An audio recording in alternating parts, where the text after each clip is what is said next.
This is the introduction to Assignment 5. Exercise 5.1 will be flavor ops, flavor operations. What we want to do here is create code that will allow us to manipulate the type flavor as opposed to variables of type flavor. So everything is going to be static, the class itself and all of its members. This is similar to the relationship between math and int. So there's a type int and it has a static class math that operates on it. And so for us, we have a type flavor and we have a static class flavor ops that operates on it. So here is the skeleton for that class. Again, your job is to add the implementation.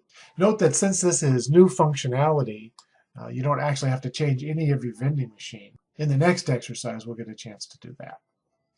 All right, so once again, we are going to change our CanRack implementation. We have learned that there are new resources available, and we've decided that dictionary is a good resource to use that will actually make our implementation better. So here's the definition for the field that is of a generic type dictionary. It is indexed by flavor and contains ints. So we want to change our code in CanRack to reflect this. In other words, don't use the array anymore, but instead use the dictionary. Along those same lines, we can now use resources in the flavor ops code that you wrote earlier so that you can make the code implementation for CanRack so that you can improve the implementation for CanRack. For example, here is a for loop that allows you to iterate through all of the flavors in the type.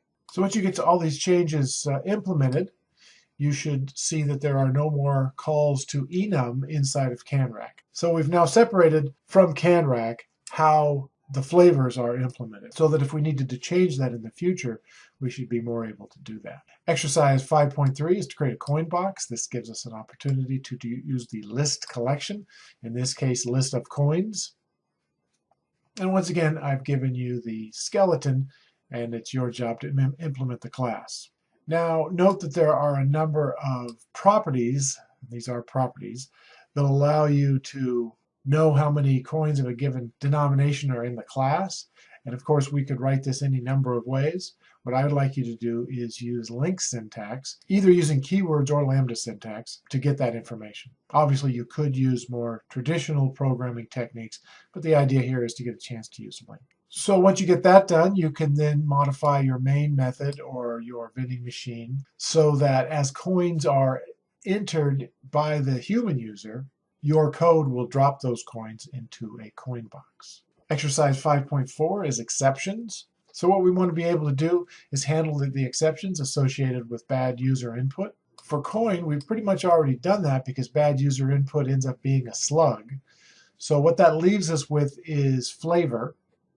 The question is, how do you deal with the possibility that the parameter to the toFlavor method is not an actual flavor? So change your code so that if you should get a bad flavor in that method, it throws the invalid enum argument exception. And then, of course, you'll want to be able to catch that exception in your main. Now, optionally, you can also add your own exception called VenBadFlavorException. And once you've defined that class, instead of throwing invalid enum argument exception, you can throw your own customized exception. And that's the introduction to Assignment 5.